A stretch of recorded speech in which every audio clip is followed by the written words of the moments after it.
ഓരോ വാഹനങ്ങൾ, ഓരോ മൃതദേഹം പോകുന്ന ആംബുലൻസിനും അകമ്പടി നൽകാൻ പ്രത്യേക പൈലറ്റ് വാഹനം സജ്ജീകരിച്ചിട്ടുണ്ട്. അങ്ങനെ ഏറ്റവും ആദരവോടുകൂടി അവസാന യാത്രയിൽ ആ പ്രവാസികൾക്കൊപ്പം ചേരുകയാണ് സംസ്ഥാനം. ശരണ്യ, ഞാൻ ചോദിച്ചതുപോലെ ഈ ഏറ്റവും കൂടുതൽ മരണം സംഭവിച്ച ജില്ല അത് പത്തനംതിട്ടയാണല്ലോ. വലിയ ദുഃഖം തളം കെട്ടി നിൽക്കുന്ന ഒരു പ്രദേശമായി പത്തനംതിട്ട ഇന്ന് മാറി നിൽക്കുന്നു. അവിടെ ഏത് ഭാഗത്താണ് ശരണ്യ ഇപ്പോൾ ഉള്ളത്? അവിടെ സംസ്കാരത്തിൻ്റെയൊക്കെ ഒരുക്കങ്ങൾ നടക്കുന്നുണ്ടോ? പൂർണ്ണമാണോ? പൊതുദർശനമുണ്ടോ? അതിൻ്റെയൊക്കെ വിവരങ്ങളൊന്ന് പങ്കുവയ്ക്കാം.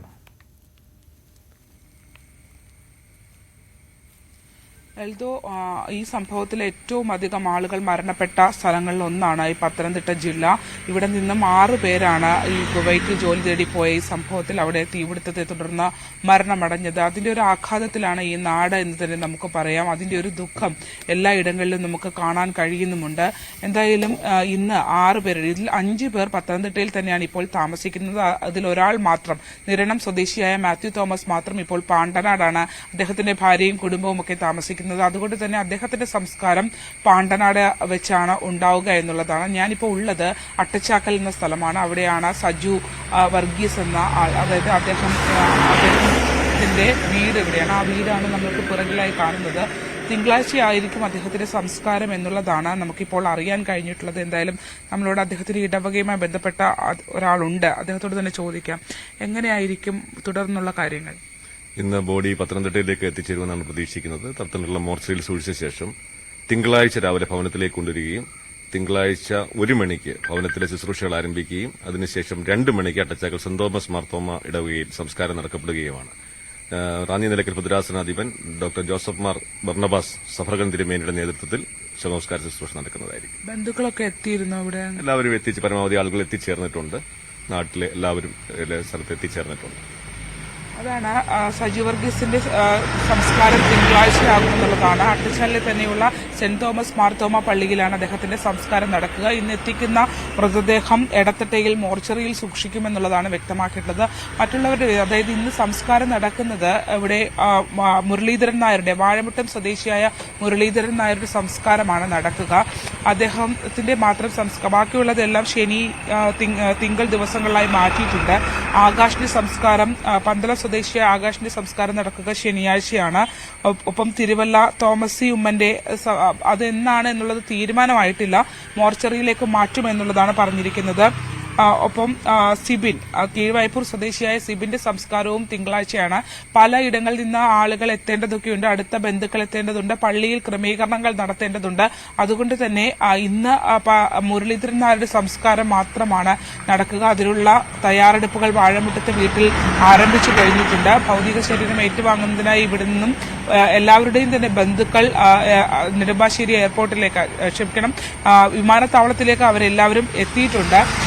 എന്തായാലും ഏറ്റവും പ്രധാനപ്പെട്ട ഒരു കാര്യമെന്ന് പറയുന്നത് ഈ സ്ഥാപനത്തിന്റെ ഉടമ, അതായത് കുവൈറ്റിൽ തീപിടുത്തം നടന്ന ആ സ്ഥാപനത്തിന്റെ ഉടമ പത്തനംതിട്ട സ്വദേശിയായിരുന്നു. അതുകൊണ്ട് തന്നെ അദ്ദേഹത്തിന്റെ നാട്ടിൽ നിന്ന് നിരവധി പേർക്ക് തൊഴിൽ നൽകുന്നതിന് വേണ്ടി അവിടേക്ക് കൊണ്ടുപോവുകയും ചെയ്തിട്ടുണ്ട്. അതുകൊണ്ട് തന്നെയാണ് ഈ ഒരു മരണത്തിന്റെ ആഘാതവും എണ്ണവും ഈ ജില്ലയിൽ ഏറ്റവും അധികമായി വന്നത് എന്നുള്ളതാണ്. ഓരോ വീടുകളും വളരെ ദുഃഖാതരമായ സാഹചര്യമാണ്. പല സാമ്പത്തിക സ്ഥിതിയിലുള്ള ആളുകളുണ്ട്. നമ്മളിപ്പോൾ ഉള്ള സജു വർഗീസ്, അദ്ദേഹം 22 വർഷത്തിന് മേലായി ഈ കമ്പനിയിൽ വർക്ക് ചെയ്ത് വരികയാണ്. അത്തരത്തിൽ ഈ മുരളീധരൻ നായർ ആണെങ്കിൽ സർവീസ് തീർന്ന് തിരികെ വരാനായി, അതായത് ഇത്തവണ പോയപ്പോൾ അദ്ദേഹം പറഞ്ഞത് ഇനി എല്ലാം അവസാനിപ്പിച്ച് അവിടെ നിന്ന് മടങ്ങി വരുമെന്നുള്ള മറുപടിയാണ് കുടുംബത്തിനോടും സുഹൃത്തുക്കളോടും ഒക്കെ പറഞ്ഞത്. പക്ഷേ തിരിച്ചു വരുന്നത് അദ്ദേഹത്തിന്റെ മൃതദേഹമാണ്, ഭൌതിക ശരീരമാണ്. അത് വലിയൊരു ആഘാതം ആ കുടുംബത്തിൽ ഉണ്ടാക്കിയിട്ടുണ്ട്. അവരുടെ വീട്ടിൽ തന്നെയാണെങ്കിലും പലരോടും ഈ കാര്യങ്ങളൊന്നും അറിയിച്ചിരുന്നില്ല. പഞ്ചാബിലുള്ള മകൻ മാത്രമാണ് ആദ്യഘട്ടത്തിൽ കാര്യങ്ങൾ അറിഞ്ഞിരുന്നത്. പിന്നീട് മാധ്യമങ്ങൾക്ക് പോലും, അതായത് ബന്ധുക്കളൊക്കെ ഭാര്യയൊന്നും അറിയിക്കാതിരിക്കാൻ പരമാവധി ശ്രമിച്ചിരുന്നു. അവരുടെ വീട്ടിലേക്കാണെങ്കിലും പാതി വഴിയിൽ തന്നെ കാണാൻ എത്തുന്ന ആളുകളെ ബന്ധുക്കൾ കാണുകയും അവരോട് കാര്യങ്ങൾ പറഞ്ഞ് മടക്കി അയക്കുകയും ഒക്കെയാണ് ചെയ്തിരുന്നത്. പക്ഷേ വൈകിട്ടോടുകൂടി ഭാര്യ വിവരം അറിഞ്ഞിട്ടുണ്ട്. മറ്റൊന്ന് പന്തളം സ്വദേശിയായ, മുടിയൂർക്കോണം സ്വദേശിയായ ആകാശിന്റെ വീട്ടിലാണ്. ആകാശ് മാത്രമാണ്, ഒരു ഏക മകനാണ്. ഒരു സഹോദരിയുണ്ട്. അപ്പോൾ ആകാശിന്റെ വീട്ടിലും ഇതുപോലെ വളരെ ദുഃഖകരമായ ഒരു സാഹചര്യമാണെന്ന് നമുക്ക് പറയാം. കാരണം ആകാശിന്റെ വളരെ ചെറുപ്പത്തിലെ അച്ഛൻ മരിച്ചുപോയതാണ്, അമ്മയും സഹോദരിയും മാത്രമാണ് ഉള്ളത്. അതിൽ തന്നെ ഈ ആകാശിന്റെ വിവാഹവുമായി ബന്ധപ്പെട്ട് ഈ ഓണത്തിന് എത്തുമ്പോൾ വിവാഹം നടത്താനൊക്കെ തയ്യാറെടുത്തിരുന്ന ഒരു കുടുംബത്തിലേക്കാണ് മൃതദേഹം എത്തുന്നത് എന്നുള്ളതാണ്. അങ്ങനെ ഓരോ ഇടങ്ങളിലും ഓരോ ദുഃഖകരമായ സാഹചര്യമുണ്ട്. തിരുവല്ലയിലെ തോമസി ഉമ്മന്റെ വീട്ടിലാണെങ്കിൽ അതും സാമ്പത്തികമായി വലിയ ബുദ്ധിമുട്ടുകൾ നേരിടുന്ന, അധികം സാമ്പത്തിക ശേഷി ഒന്നുമില്ലാത്ത കുടുംബമാണ്. അവിടെയും ചെറിയ കുട്ടികളുണ്ട്. ഇപ്പോൾ സിബിന്റെ കേസ്, കീഴ്വായ്പൂരിലെ സിബിന്റെ കാര്യം പരിശോധിക്കുകയാണെങ്കിൽ സിബിന്റെ കുട്ടിയുടെ പിറന്നാളിന് സിബിൻ ഓണത്തിന് എത്താനിരിക്കുകയാണ്, ഒന്നാം പിറന്നാളിന് എത്താനിരിക്കുകയാണ്. അച്ഛൻ ഇങ്ങനൊരു സാഹചര്യത്തിലേക്ക് എത്തുന്നത് എന്നുള്ളതാണ്. അങ്ങനെ നമ്മൾ ഓരോ വീടുകളിലേക്കും പോകുമ്പോൾ കണ്ണീരണഞ്ഞ് മാത്രമേ നമുക്ക് അവിടെ നിന്ന് ഇറങ്ങാൻ കഴിയൂ. ബന്ധുമിത്രാദികളെ പോലും നമുക്ക് കാണാൻ കഴിയാത്തൊരു സാഹചര്യമുണ്ട്. മാത്യു തോമസിന്റെ, അതായത് ഇപ്പോൾ പാണ്ടനാട് താമസിക്കുന്ന മാത്യു തോമസിന്റെ മൃതദേഹം വീട്ടിലേക്ക് തന്നെയാണ് കൊണ്ടുവരുന്നത് എന്നുള്ളതാണ് നമുക്ക് ഇപ്പോൾ ലഭ്യമായിട്ടുള്ള വിവരം.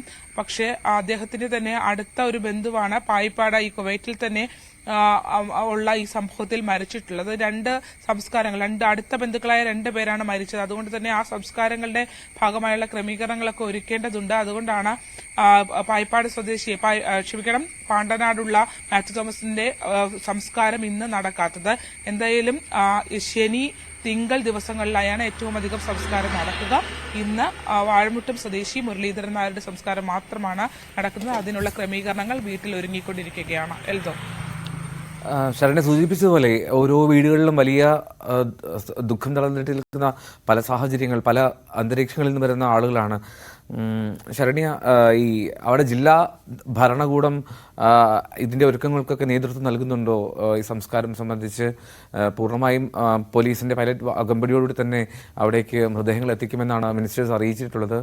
അവിടെ എല്ലായിടങ്ങളിലും ഈ കൃത്യമായിട്ടും ഒരു ഇടപെടൽ നടക്കുന്നുണ്ടല്ലോ അല്ലേ? ഈ മൃതദേഹങ്ങൾ ഏറ്റുവാങ്ങാനും അതിന്റെ പൊതുദർശനം, സംസ്കാരം, ഇതിനൊക്കെ നേതൃത്വങ്ങൾ ഏറ്റെടുക്കുന്നുണ്ടല്ലോ അല്ലേ?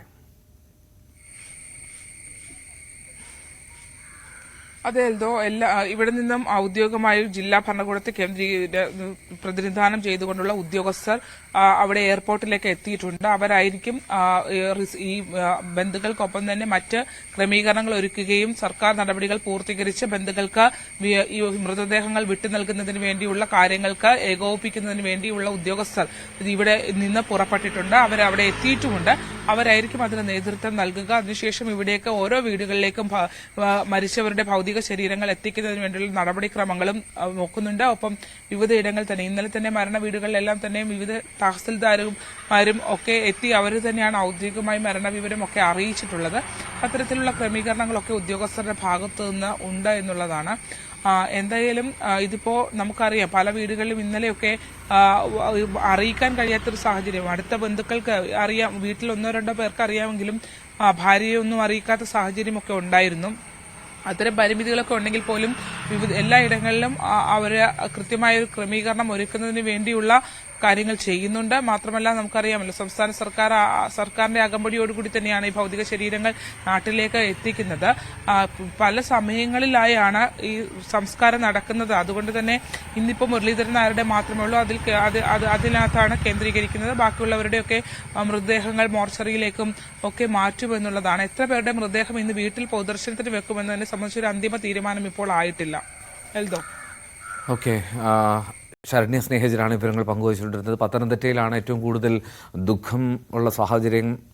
6 പേരുടെ മരണമാണ് അവിടെ. അതിൽ 5 പേരുടെ മൃതദേഹങ്ങൾ ഇന്ന് പത്തനംതിട്ടയിലേക്ക് എത്തിക്കും. ഒരാളുടെ മൃതദേഹം പാണ്ടനാടാണ്. പത്തനംതിട്ടയിൽ സിബിൻ, തോമസ് ഉമ്മൻ, ആകാശ്, സജു വർഗീസ്, ഒപ്പം മറ്റൊരാൾ ഉള്ളത് പത്തനംതിട്ടയിൽ നിന്നും വാസുദേവൻ മുരളീധരൻ നായരാണ്. അപ്പോൾ ഇവരുടെയൊക്കെ മൃതദേഹങ്ങൾ, അതിനുള്ള ക്രമീകരണങ്ങളൊക്കെ കൃത്യമായി എത്തിച്ചിട്ടുണ്ട് എന്നുള്ളത് സംസ്ഥാന സർക്കാരും ജില്ലാ ഭരണകൂടവും ഒക്കെ അറിയിച്ചിട്ടുണ്ട്. അപ്പോൾ 10:30 എന്നാലും എല്ലാവരുടെയും മൃതദേഹങ്ങളുമായുള്ള വ്യോമസേന വിമാനം നെടുമ്പാശ്ശേരിയിലേക്ക് എത്തുക. അവിടെ നിന്ന് കാലതാമസമില്ലാതെ തന്നെ വളരെ വേഗത്തിൽ ഓരോരോ ഇടങ്ങളിലേക്ക് മൃതദേഹങ്ങൾ കൊണ്ടുപോകും, പൂർണ്ണ ആദരവോടുകൂടി എന്നുള്ളതാണ്